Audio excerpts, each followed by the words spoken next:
يفقهوا قولي أما بعد الحمد لله على نعمة الإسلام الحمد لله على نعمة الإيمان وكفى بها من نعمة. Alhamdulillah, segala puji bagi Allah Subhanahu wa Ta'ala yang memberikan kita sehat, yang memberikan kita sempat, yang memberikan kita langkah, dan segala macam nikmat-nikmat yang selalu Allah Ta'ala berikan kepada kita tanpa mengenal lupa, tanpa mengenal lalai, tanpa mengenal ceroboh.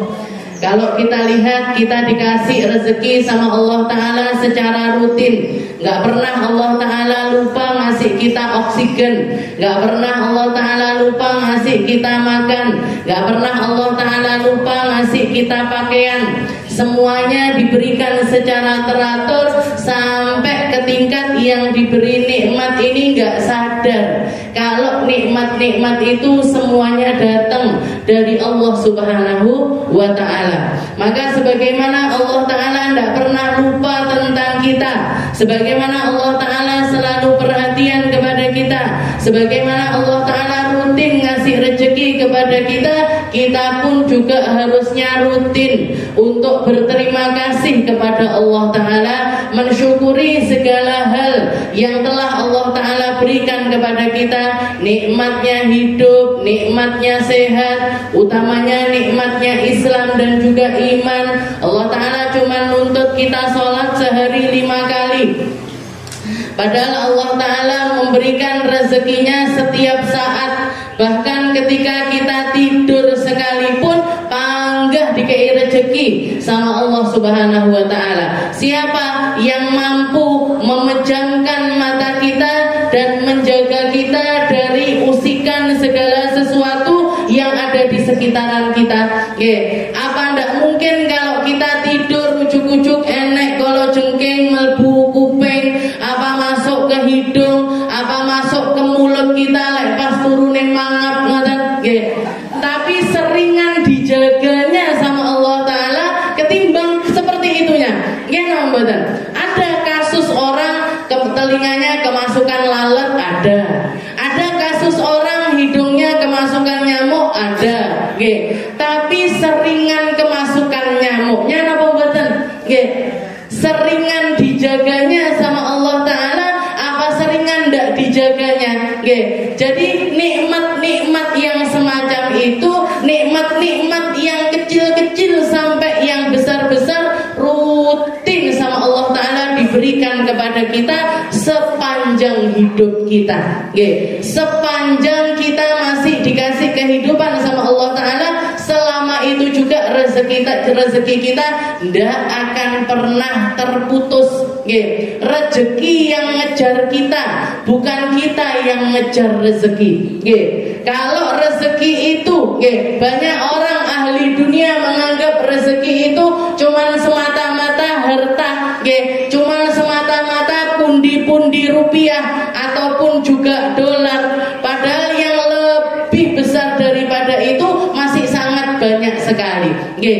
Kita punya harta sebanyak apapun, kalau dikasih sakit sama Allah Ta'ala tidak bisa nikmati apa-apa. Kita mau punya makanan di depan mata seenak apapun, semahal apapun, lek ilate dingge sakit sama Allah Ta'ala tidak bisa merasakan apa-apa. Endi sing pahit, endi sing pedes, endi sing legi, endi sing asin tidak bisa merasakan. Kenapa? Yang sakit dirinya, yang sedang sakit dirinya, bukan salah dari nikmatnya. Makanya ketika Allah Subhanahu wa Ta'ala ngasih kita sakit, kenapa kok kita dikasih sakit? Biar kita ingat, biar kita bersyukur kalau ketika kita itu dalam keadaan sehat. Kenapa kita dikasih seret rezeki? Biar ingat-ingat, karena ketika rezeki kita diluaskan sama Allah Ta'ala, itu karena Allah Ta'ala pengen kita jadi hamba-hamba yang menggunakan segala hal tersebut untuk Allah Subhanahu wa Ta'ala. Dan satu hal yang pasti, yang paling mampu balas apapun dari kita cuma Allah Subhanahu wa Ta'ala. Kalau balasannya manusia terbatas, Kalau balasannya manusia paling yo ngono-ngono ae, nggih. Tapi kalau sudah yang balas Allah Subhanahu wa taala, Allah taala akan membalasnya dengan sesuatu yang di atas ekspektasinya manusia.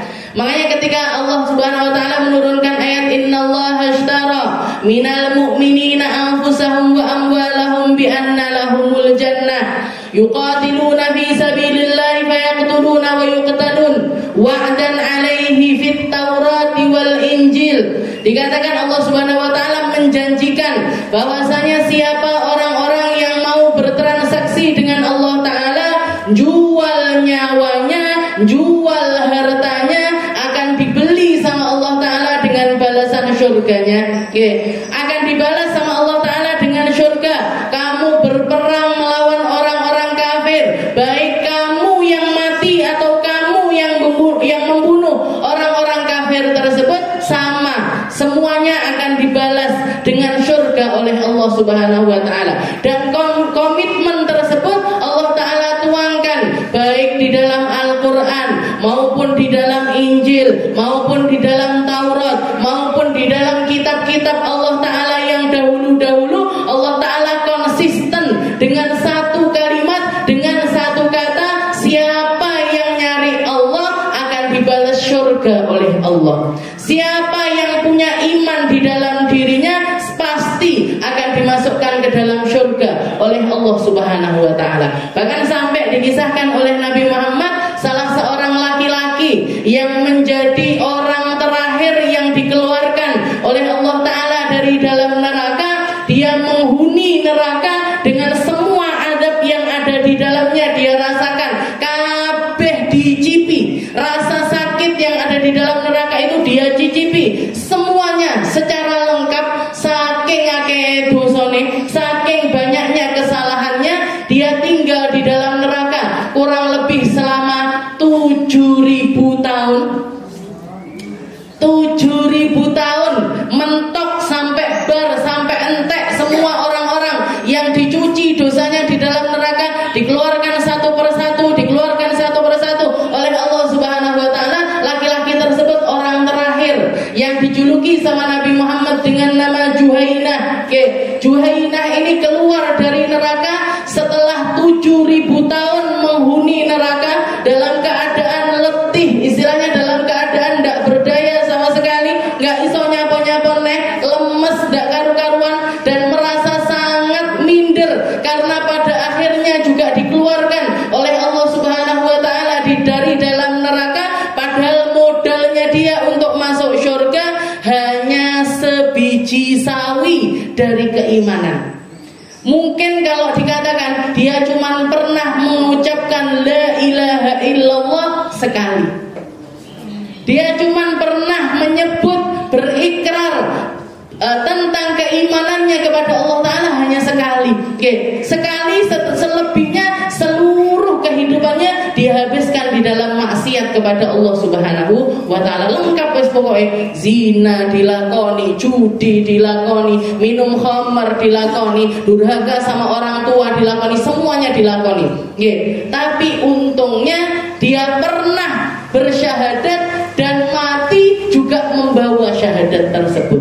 Mati nih husnul khotimah, matinya husnul khotimah. Itu yang jadi modalnya dia. Dikeluarkan dari dalam neraka. Dikatakan dalam keadaan yang lemes, nggak ngerti mau ngapain, nggak ngerti, nggak mampu lagi bergerak, nggak mampu lagi untuk berkata-kata, nggak mampu lagi untuk sekedar menggerakkan anggota badannya.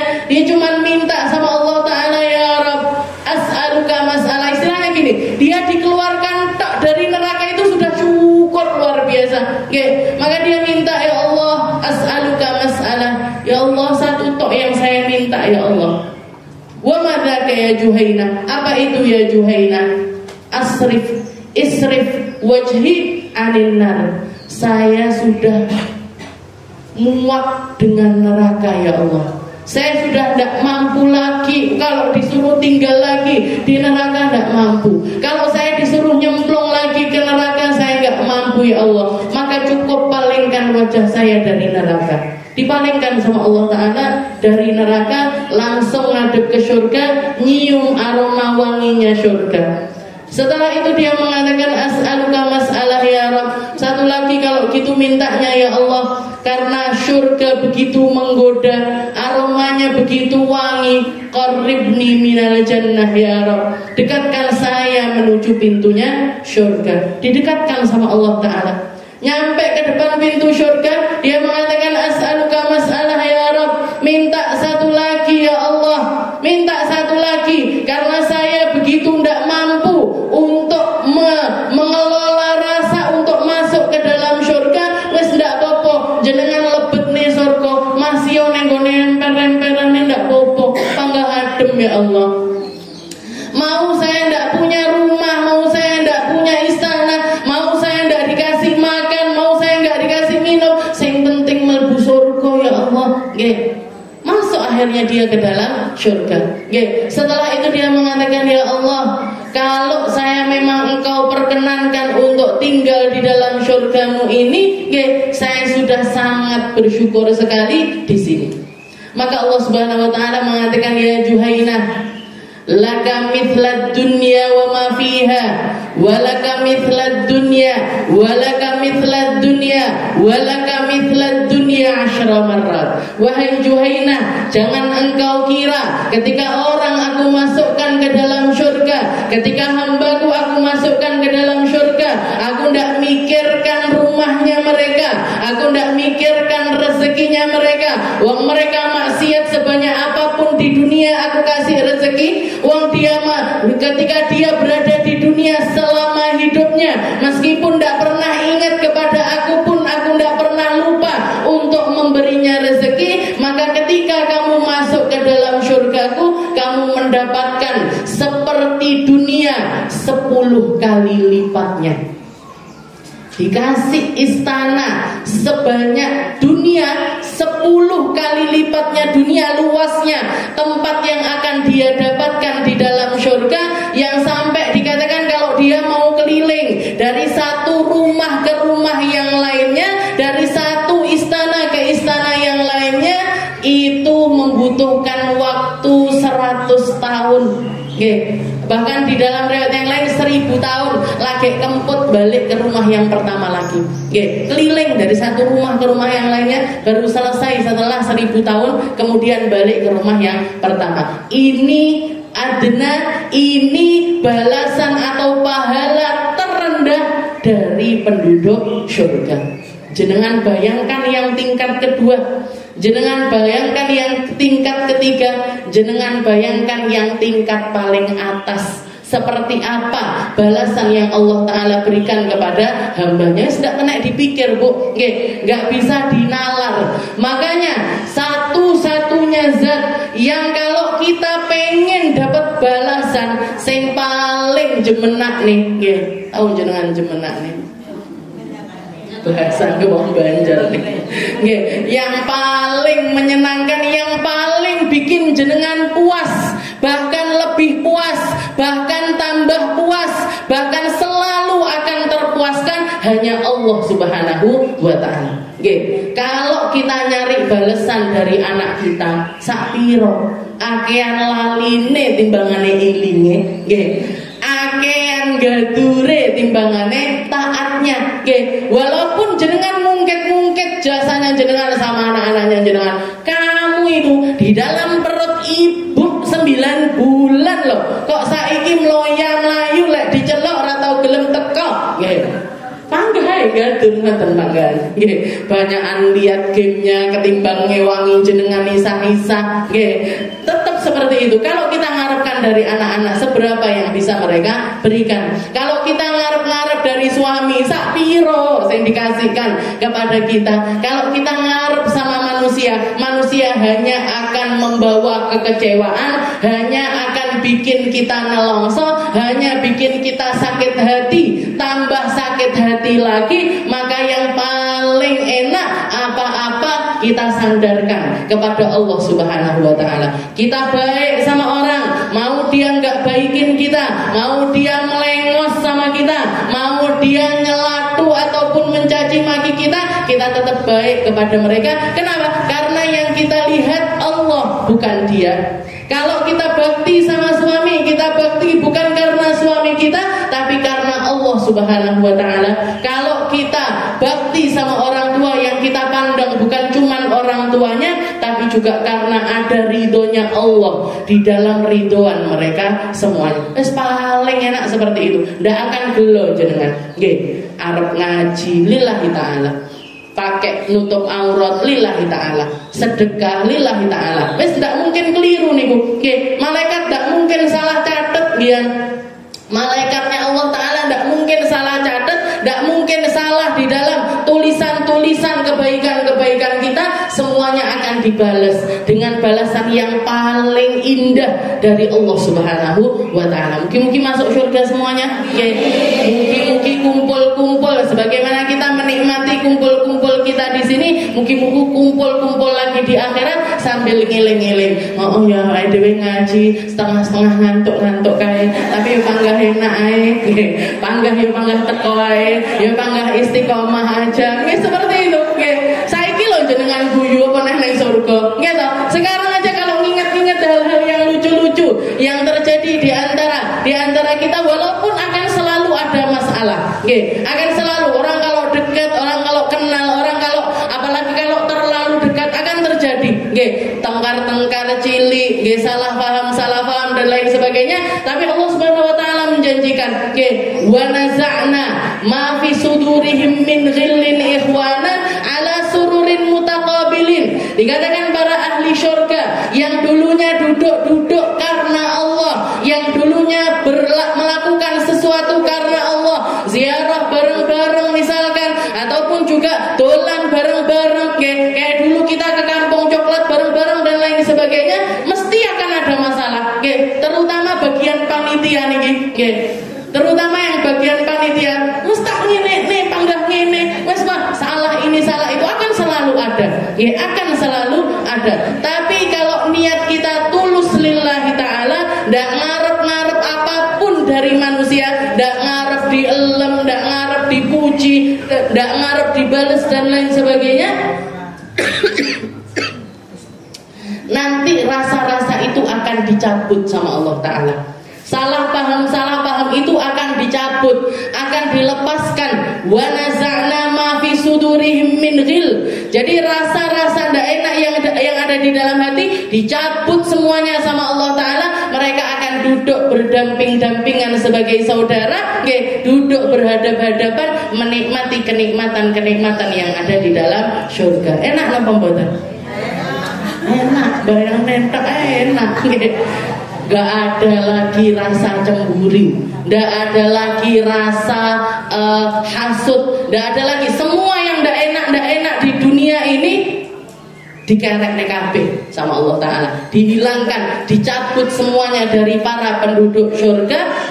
Salamun qaulan min rabbir rahim. Makanya salamnya Allah Ta'ala para penduduk surga, wahai orang-orang yang hatinya damai, wahai orang-orang yang hatinya tenang, wahai orang-orang yang sudah tidak ada lagi gundah gulana, sedih dan lain sebagainya, semuanya hilang. Kamu masuk ke dalam surga, ketemu sama semua manusia yang hatinya sama-sama damai, yang hatinya sama-sama lego, yang hatinya sama-sama indah. Wes ndak enak, ndak ada lagi kenikmatan-kenikmatan yang sementara, yang akan ada masa tenggangnya, semuanya hilang bersama dengan hilangnya dunia. Tinggal manusia-manusia surga dengan kenikmatannya yang luar biasa indah, dan manusia-manusia neraka dengan azabnya yang begitu pedih. Naudzubillahi min dzalik. Naudzubillahi min dzalik. Kita masuk di dalam pembahasan kita, masih di dalam Kitabul Hajj. Al-hajju asyhurum ma'lumat, faman farada fihinna al-hajja fala rafatha wala fusuq wala jidala fil hajj. Itu aturannya haji. Walaupun jamaah hajinya sudah pulang semua, kita pelajarannya durung barbar bene nggih Bu.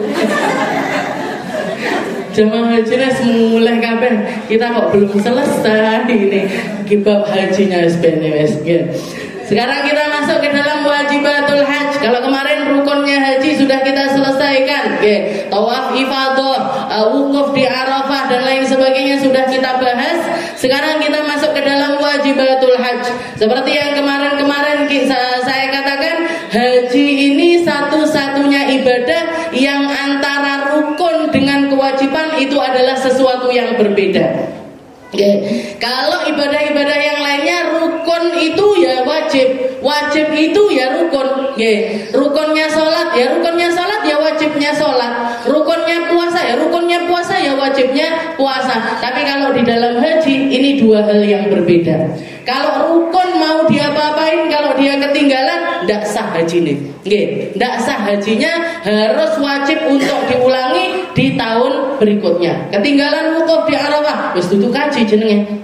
Misalkan pulang unu-unu, nggak bisa dipanggil Pak Haji, Bu Haji. Wong ndak wukuf di Arafah, dia ndak ikut wukuf di Arafah, maka ndak sah hajinya. Kalau orang rukun haji yang ketinggalan sama sekali ndak sah. Tapi kalau wajib haji, tetap sah hajinya walaupun ketinggalan, dan wajib bagi orang tersebut untuk membayar yang namanya dam. Bayar yang namanya dam kalau melakukan kesalahannya itu tanpa udzur. Kalau ketinggalan wajib hajinya itu tanpa adanya udzur. Jadi disengaja, sengaja atau ndak ngerti, maka wajib bagi dia untuk membayar yang namanya dam. Makanya kudu ngerti dhisik, saurunge budal haji harus ngerti dulu ilmunya haji. Wajibatul haji dikatakan di sini wajibnya haji. Wajibatul haji sittah, ada 6. Wajibnya haji itu ada 6. Yang pertama kaunul ihram minal miqat. Yang pertama adanya ihramnya dia. Jadi ihram itu seperti permulaan hajinya dia dimulai dari miqat. Dimulai dari tempat dia mengambil miqat. Miqat itu seperti ngambil niat. Tapi dinamakan miqat. Miqat itu artinya tempat waktu. Tempat waktu untuk ngambil niat. Kenapa? Karena niatnya haji dan niatnya umroh berbeda, waktunya niat haji dan umroh juga berbeda, tempatnya niat haji dan umroh juga beda. Jadi haji ini tidak seperti ibadah-ibadah yang lainnya yang kita harus niat di awal waktu. Tapi haji ini kita boleh niat dari mulai sebelumnya, tapi harus ngikuti waktu serta tempat yang melewati pengambilan mikot-mikot tersebut. Paham napa mboten jenengan? Roman-romannya kok bingung. Wes pokoknya ngoten nggih. Al-ihram bilang ihram nggih. Jadi ketika orang mau haji atau orang mau umroh, itu kan wajib melakukan yang namanya ihram. Ihram itu apa, Kak? Ihram itu merubah sesuatu yang pertamanya halal jadi haram. Pertamanya boleh pakai pakaian bebas, sekarang enggak boleh. Kalau laki-laki harus pakai 2 kain yang enggak berjahit. Kalau perempuan enggak boleh nutup bagian wajah. Nutup aurat seluruhnya secara sempurna, tapi wajahnya enggak boleh tertutupi. Itu namanya ngambil ihram.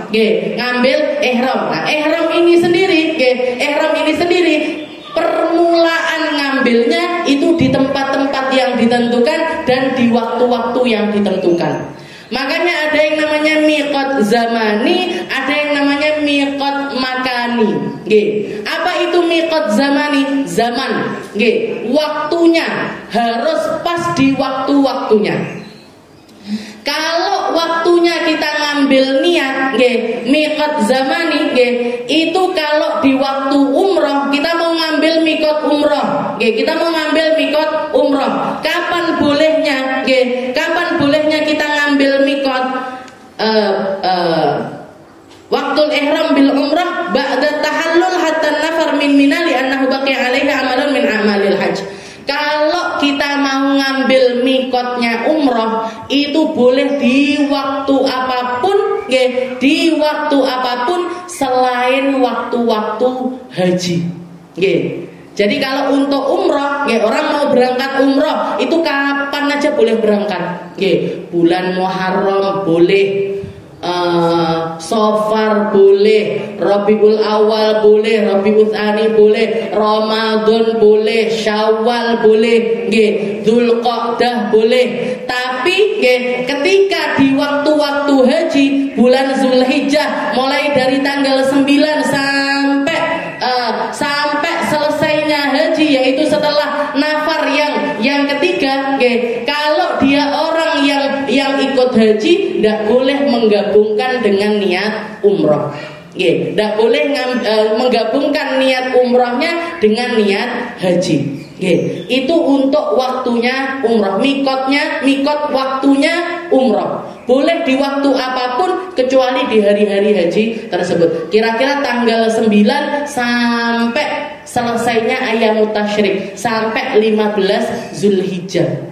Oke, itu tok yang tidak boleh umroh gabung sama haji, karena itu waktunya haji. Oke, karena itu adalah waktunya haji.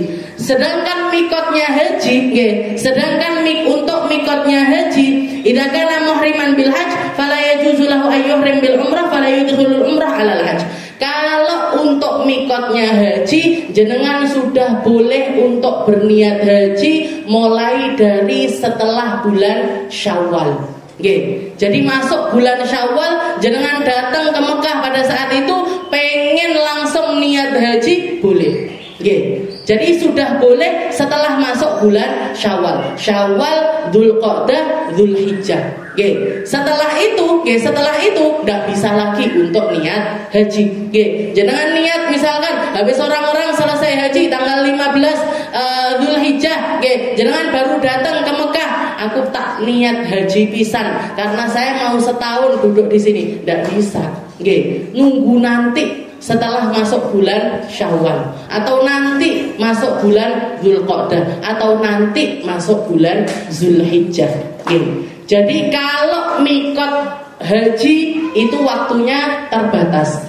Tapi kalau mikotnya umroh itu tidak terbatas. Kapanpun kita bisa umroh. Kalau haji harus di waktu-waktu haji. Nah, itu namanya mikot zamani. Kalau mikot makani, tempatnya orang untuk ngambil mikot, tempatnya orang ngambil mikot itu tergantung sama dia masuknya ini dari daerah mana. Masuknya ini dari daerah mana? Miqatul afaqiyin lil hajj. Kalau untuk penduduk Mekah sendiri, kalau orang Mekah asli dia boleh ngambil mikot dari rumah mereka masing-masing. Jadi mikotnya haji, dia mau ngambil niat haji dari sebelumnya, tapi begitu mau datang hari-hari haji, dia tinggal berangkat dari rumahnya mereka masing-masing. Tapi kalau dari orang-orang afaqiyin, dari orang-orang luar Mekah, dari orang-orang luar Mekah harus ngambil mikot dari arah yang ditentukan oleh Rasulullah Shallallahu Alaihi Wasallam. Yang pertama, yalamlam li ahlil Yaman. Kalau kita datang dari arah Yaman, meskipun misalkan kita bukan penduduk Yaman sekalipun, lek jenengan Buddha dari Mekah, dari Yaman, maka ngambil mikotnya adalah dari Yalamlam, tempatnya. Jadi masjidnya atau tempat ngambil mikotnya itu namanya adalah Yalamlam. Banyak sekarang orang-orang Indonesia karena kalau mau berangkat haji antrinya 20 tahun, 20 tahun, 30 tahun, bahkan dengar terakhir ini sampai 40 tahun. Bayangkan kalau kita ngenteni haji, daftar umur 20 tahun, budale umur 60 tahun. Daftar sek perawan ting-ting durung rabi, budal putune wis 3. Gitu. Kan seperti itu. Hanya banyak orang ngambil cara dari mana-mana untuk berangkat haji. Termasuk yang saya lihat banyak itu orang-orang Indonesia banyak yang lewat Yaman. Karena kuotanya Yaman ini biasanya turah-turah. Kuotanya Yaman itu biasanya banyak yang lebih. Dan orang berangkat haji dari Yaman itu tidak perlu cara-cara yang ribet-ribet, istilahnya seperti itu. Jadi mereka datang dulu masuk ke Yaman, jadi penduduk Yaman ngambil iqomah di situ selama kurang lebih 1 tahun, karena syaratnya kalau mau berangkat haji dari Yaman harus jadi penduduknya Mekah minimal 1 tahun. Setahun sih mereka di Yaman belajar ngaji atau kuliah dan lain sebagainya, habis itu nyempatkan untuk berangkat haji. Itu banyak sekali yang saya lihat. Jadi lek jenengan ojo bojone piye gitu. Kalau jenengan punya anak-anak yang mondok atau mau kuliahnya jurusan agama, mau kuliah misalkan di Al-Ahqaf yang ada di Yaman atau di mana, boleh jenengan berangkatkan. Nanti pas musim haji, coba cari jalan, atau bahkan biasanya kalau pelajar-pelajar malah dicari untuk jadi tim khidmahnya haji lah, istilahnya seperti itu. Kayak nggoleki wong-wong hilang, yang paling sering hilang kan orang Indonesia, gitu. Yang paling sering hilang itu orang Indonesia, karena rata-rata berangkat hajinya sudah tua-tua. Makanya mindset itu yang harus kita hilangkan, Bu. Ojo ngenteni tua kalau mau berhaji. Jenengan keburu kesel, fisiknya ndak bisa diajak kompromi, mau nikmati ibadah yang ada di sana, misalkan diajak naik ke Gua Hira, aduh sikilku koyo enggak kuat, gitu. Mau diajak umroh lagi, aku tak istirahat neng hotel lain, aku tak istirahat neng kamar. Eman, makanya mumpung kuat, mumpung sehat, mumpung masih muda, ndang budal haji, ndang daftar haji, cepet-cepet. Punya uang berapapun jenengan daftar dhisik. Yang penting punya kursi. Yang penting punya kursi. Mau nanti berangkatnya berapa tahun lagi ndonga karo Gusti Allah, pasti ada jalannya. Minta sama Allah Taala dan tawasul, perbanyak baca sholawat Ibrahimiyah. Karena dikatakan orang haji itu selain panggilannya Allah Taala juga panggilannya Nabi Ibrahim. Karena semua ritual haji itu ngambil dari sejarahnya Nabi Allah Ibrahim. Nabi Ibrahim sama Nabi Ismail jadi Ka'bah, Nabi Ibrahim sama Siti Hajar jadi yang namanya sa'i dan lain sebagainya. Jadi ngambil kebanyakan dari sejarahnya Nabi Allah Ibrahim. Jadi mikotnya li ahli Yaman min Yalamlam wa huwa biqurbi qaryatin tusama Sa'diyah, dekat satu desa namanya Sa'diyah, dekat sama daerah tempat tinggalnya Nabi Muhammad ketika diasuh oleh Sayyidah Halimatus Sa'diyah. Jadi Sayyidah Halimah itu namanya Halimah. Namanya beliau itu Halimah. As-Sa'diyah itu nama desanya, nama tempatnya, bukan Halimah Sa'diyah nama panjangnya mboten. Di sana ndak kenal nama panjang. Di sana orang namanya pendek-pendek, Fatimah ya Fatimah tok, Muhammad ya Muhammad tok. Wong Indonesia itu gitu sampai 5, Fatimah, Aisyah, Halimah, Sa'diyah, Faiza, jadi siji. Tuh, kalau di sana namanya pendek-pendek, Fatimah tok, Muhammad tok. Jadi kalau ada Sa'diyah itu adalah nama dari tempatnya. Nama dari tempatnya. Wa biqurbi qaryatin tusama Sa'diyah. Lalu yang kedua qarnul manazil li ahli Najd. Kalau dari daerah Najd itu ngambil mikotnya dari tempat yang namanya Qarnul Manazil. Wa walladhi yu'raful an bisailil kabir ala tariqil qadim min at-Taif ila Makkah. Yang ketiga Dzatu Irqin li ahli al-Iraq. Masjid namanya Dzatu Irqin kalau hajinya itu dari arah Irak. Yang keempat Al-Juhfah li ahli Syam wa Misr wa Maghrib. Kalau dari negeri Syam itu Palestina, Iran dan lain sebagainya, itu namanya Syam, ataupun Mesir, ataupun Maghrib, Maroko. Nah, itu lewatnya dari tempat yang namanya Juhfah.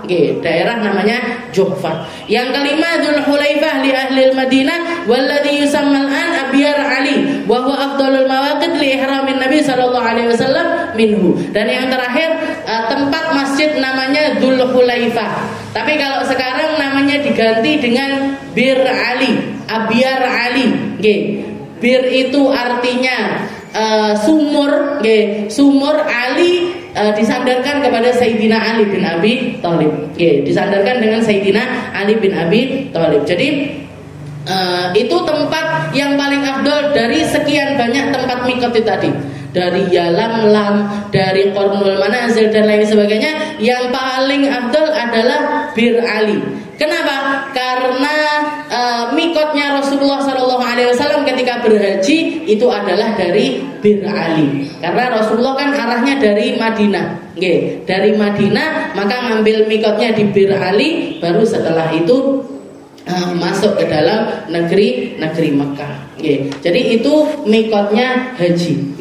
Kalau mikotnya umroh, ada yang namanya Tan'im, ada yang namanya Ji'ronah, ada yang namanya Hudaybiyah. Nah, itu tempat ngambil mikot untuk umroh. Tempatnya lebih dekat-dekat dibandingkan mikotnya haji. Jadi orang kalau mau umroh, maka yang paling dekat dari sekian banyak mikotnya umroh adalah Tan'im, yang disebut dengan Masjid Sayyidah Aisyah. Jadi Tan'im itu disebut sebagai masjidnya Sayyidah Aisyah karena Sayyidah Aisyah ketika beliau orang-orang mau umroh, beliau dalam keadaan haid. Orang-orang mau umroh, beliau lagi dalam keadaan haid. Maka setelah suci langsung lapor sama Nabi, sama Rasulullah, disuruh ambil mikot dari Tan'im. Setelah itu baru kamu berangkatlah umroh. Makanya Tan'im itu masjidnya itu dikasih nama dengan Masjid Sayyidah Aisyah, karena Sayyidah Aisyah yang pertama kali ngambil mikot umroh dari masjid tersebut. Itu yang namanya al-ihram minal miqat. Itu yang pertama, wajibnya haji yang pertama. Kaunul ihram minal miqat. Ngambil ihramnya dari miqat. Kalau masuk Mekah ndak ngambil ihram, lupa atau sengaja dan lain sebagainya, maka wajib bagi dia untuk bayar dam. Kecuali kalau dia putar balik lagi ngambil mikot dari tempat tersebut, maka gugur damnya. Yang penting baliknya ini tadi sebelum melakukan apapun dari perkara hanya haji ataupun juga umrah. Belum sempat tawaf, belum sempat sa'i, balik untuk ngambil mikot boleh.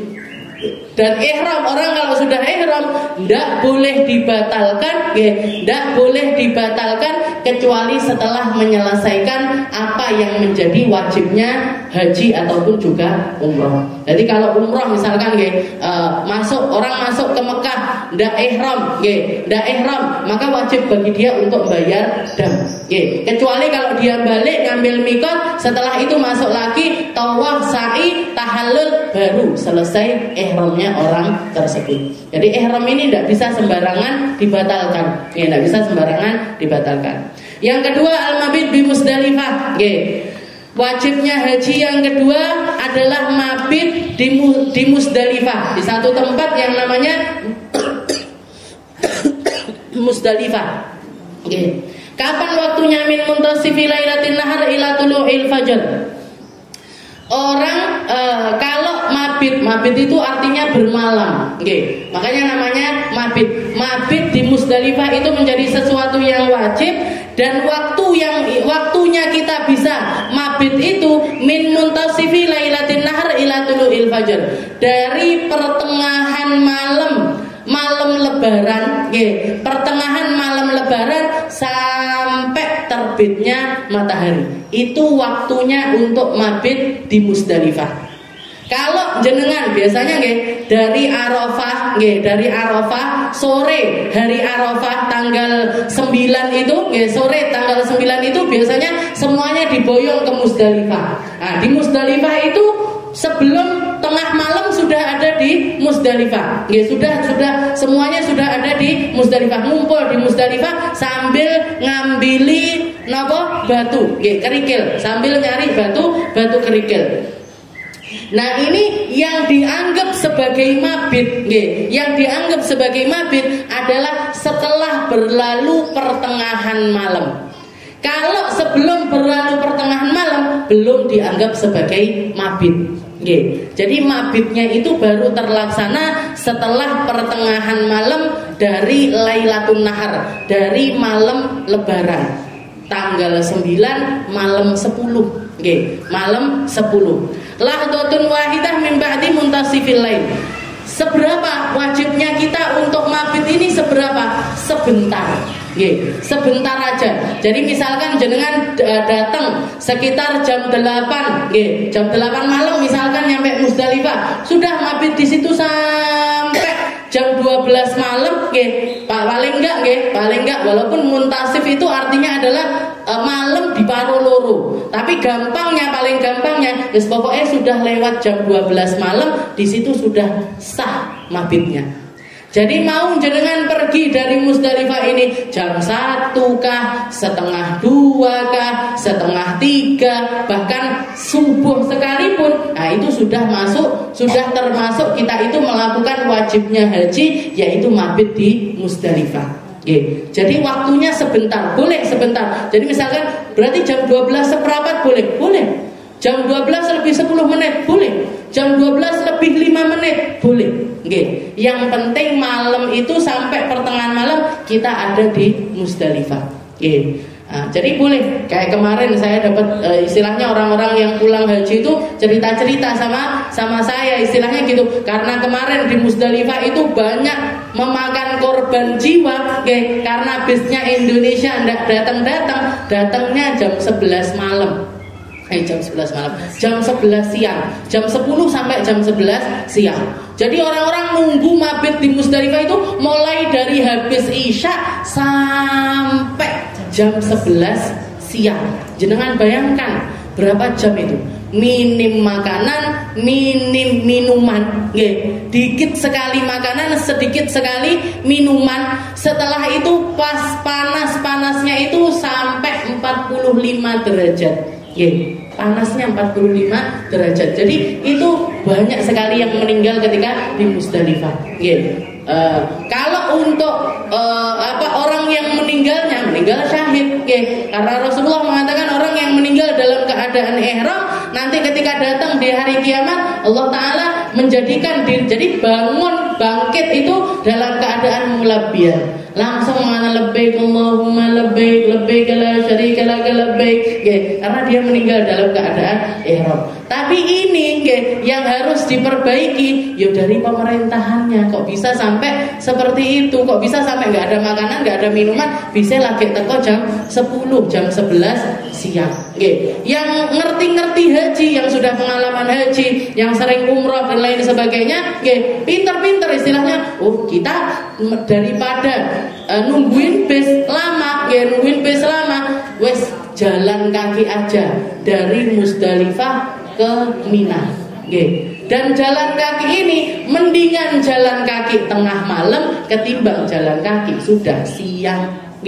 Lek siang tambah panas, lek malam masih dingin. Akhirnya banyak yang berangkat jam 2 malam, dia berangkat jam setengah 2 malam, mereka berangkat jalan kaki dampiak.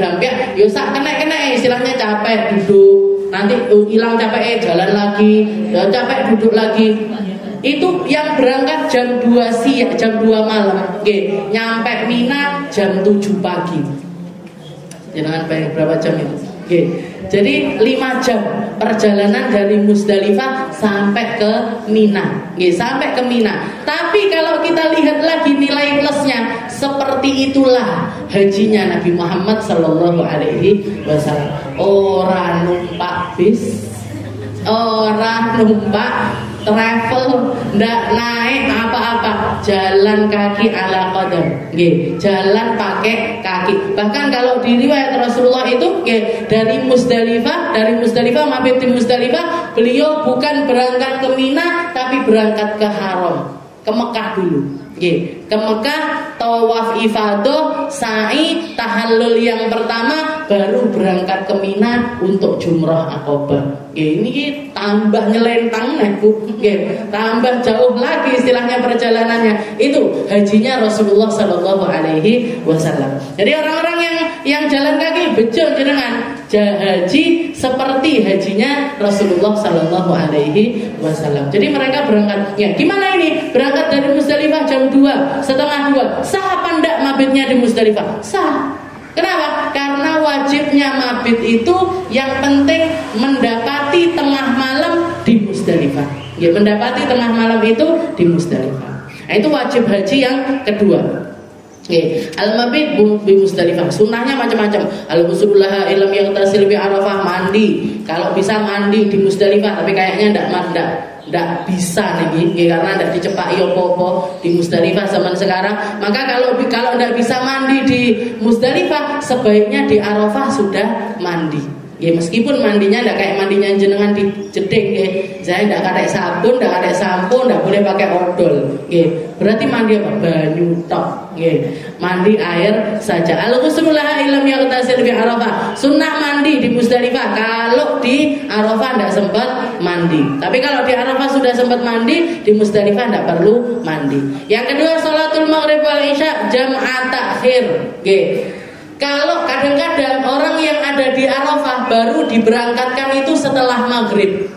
Ada yang diberangkatkan sore, ada yang diberangkatkan maghrib itu masih di Arafah. Nah, ini gimana ini? Yang afdal gimana? Sholat maghrib isya jamak takdim di Arafah, apa sholat isya maghrib isya jamak takhir di Musdalifah? Maka dikatakan di sini yang afdal adalah sholat maghrib isya jamak takhir di Musdalifah. Itu yang paling afdol. Jadi tidak usah tukaran, Bu. Karena banyak yang tengkar. Jadi istilahnya ini patokannya haji, tetap ayat yang harus nempel di otak kita, yang harus nempel jadi prinsipnya kita haji. Al-hajju asyurum ma'lumat, faman farada fihinnal hajj fala rafath wala fusuq wala jidal. Kalau sudah niat haji, ojo sampai tukaran, ojo sampai ngomong kasar, jangan sampai ngomong kotor. Kenapa kok sampai diperingatkan sama Allah Ta'ala? Capeknya luar biasa, sulitnya luar biasa. Ketika haji niku puncaknya haji Arafah, Musdalifah, Mina, itu istilahnya orang kalau sudah umur panas, makanan nggak ada, minuman nggak ada, capek semuanya dalam keadaan capek. Niku kata-kata sedikit aja sudah bisa nyulut emosi. Ngomong kasar dikit enek wong ngelokne titik langsung sakit hati, langsung perasaan dan lain sebagainya. Makanya ketika haji peringatannya dari Allah Ta'ala, fala rafatha wala fusuqa wala jidal. Wis mingkem, dikunci mulutnya, dikunci lisannya, jangan sampai ngomong istilahnya, bahkan jangan ndak usah ngomong apa-apa kecuali zikir, karena waktu itu kita akan menemukan orang-orang yang ndak terbiasa ngunci mulut, ndak terbiasa ngontrol emosi, wis tukaran ngalor ngidul. Bahkan tentang masalah iki jamak takdim apa jamak takhir tengkar. Saya dengar sendiri dari salah seorang yang baru pulang haji. Ya Allah, Mina itu benar sekali. Saya cuma bisa mojok di pojokan tenda karena orang sak tenda ini wis tukaran kabeh. Perkara apa niki? Jamak takdim apa jamak takhir? Niki kan kalau kita lagi biasa-biasa aja kan simpel. Jamak takhir apa jamak takdim? Penaan takhir loh, penaan takdim. Kan biasanya kan gitu. Tapi selesainya itu gampang. Gini loh, kalau jamak takhir, ya kalau kita bisa, istilahnya nemukan air di sana, ya kalau kamar mandinya enak, ya kalau wes jamak takdim aja. Kalau kita lagi biasa-biasa seperti ini, tapi di sana nggak bisa, Bu. Meski metu sungune kabeh niki, emosinya, terutama ketua-ketuanya, terutama ketua-ketua kloternya. Makanya yang jadi prinsip kita harus ini. Fala rafatha wala fusuqa wala jidala fil hajj. Ini adalah sesuatu yang sunnah. Sunnahnya jamak takhir di Musdalifah maghrib sama isya. Tapi kalau dilihat kondisinya, di sana air sulit, di sana kamar mandinya minim, di sana yo lek iso nahan ndak ngentut sampai isya, lek gampang ngentutan. Mas kita ini jamak takdim aja di Arafah, ndak apa-apa, ndak masalah. Jadi yang afdal jamak takhir di Musdalifah. Tapi kalaupun enggak, jenengan sholat di Arafah sekalipun, selama sudah masuk waktu maghrib, jamak takdim di maghrib isya di Arafah, enggak apa-apa dia. Seperti itu.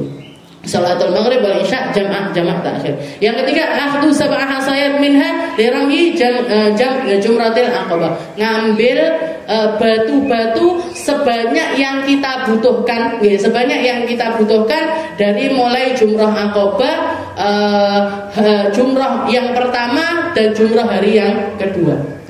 Kalau nafar awal berarti 2 hari 2 kali balang. Kalau nafar tani sampai hari ketiga berarti ya 3 kali jumrah. 3 kali jumrah ditambah dengan jumrah aqabah. Kalau sekali jumrah 777 berarti 21 gitu. 21. Kalau 2 hari berarti 42. Kalau 3 hari berarti 63. Ditambah dengan 7 yang aqabah berarti berapa? 63 70. Kalau sampai nafar yang kedua. Tapi kalau misalkan jadi kita ngambil jumrah itu, ngambil batunya itu paling afdolnya semuanya di Musdalifah.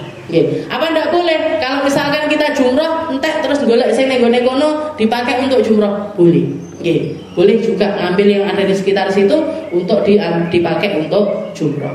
Akhdhu sab'u hasayat minha ayyuqadimat ta'afata wan nisa ila mina ba'da muntasifil lail in aradu taqdimur rami littiba'i. Ini mengedepankan anak-anak. Kalau ada anak-anak, orang-orang yang tua, perempuan-perempuan hendaknya didulukan, hendaknya didulukan. Ini ajarannya Rasulullah Shallallahu Alaihi Wasallam. Tapi koyo elek zaman saiki wis kowe aku. Orang kalau sudah haji itu seperti itu. Yusanul wuquf bil mi'syaril haram wa yadhkurullah fihi wa mi'syana Musdalifah kullah. Jadi ketika di Musdalifah ataupun di Mina ataupun di Arafah, itu adalah misyaril haram, tempat-tempat paling mulia di atas muka bumi ini dan tempat-tempat yang paling banyak diibadahi di saat-saat tersebut. Maka jangan sampai kita jadi golongan yang ndak ibadah, maka jadikan diri kita di waktu-waktu tersebut menjadi golongan-golongan ahli ibadah. Wis ndak usah ngerekan sapa-sapa, zikir aja, baca Quran, perbanyak sholat, perbanyak nginget-nginget Allah, sholawat dan lain sebagainya. Tidak usah mikirkan sesuatu yang lain. Istirahat juga butuh. Ketika istirahat pun kita istirahat dengan niat melanjutkan ibadah dengan yang lebih baik lagi. Nah itu, jadi di waktu-waktu tersebut terutama Arafah, Musdalifah, Mina. Nah ini waktu-waktu yang paling istilahnya paling istimewa di dalam kehidupan jenengan ketika jenengan berhaji. Maka jangan sia-siakan kesempatan di waktu-waktu tersebut. Yusanul al-isra fil ubur dan lain sebagainya. Ini masih banyak sekali sunnah-sunnahnya. Tidak saya sebutkan semuanya karena kayaknya malah nambahin jenengan bingung. Jadi saya skip sebagiannya.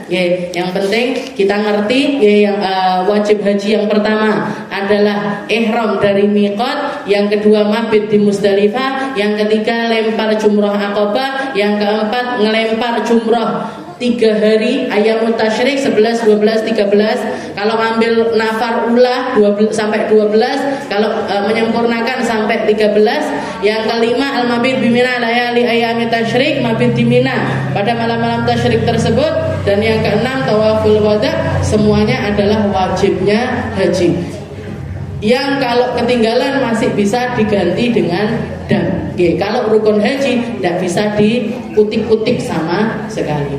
Mungkin bermanfaat, mungkin bikin kita tambah ngerti, mungkin jadi persiapan kita untuk berangkat haji, jadi persiapan kita untuk ibadah di Mekah dan juga Madinahnya Rasulullah Sallallahu Alaihi Wasallam. Mungkin jadi sebab kita dipanggil sama Allah Taala, jadi sebab kita dipanggil sama Nabi Allah Ibrahim untuk melaksanakan ibadah sebaik-baiknya ibadah, melaksanakan ibadah yang menjadi warisannya para nabi-nabi terdahulu, bahkan dari semenjak Nabi Allah Adam. Dan mungkin kita semuanya, anak-anak kita, cucu-cucu kita jadi orang-orang ahli haji.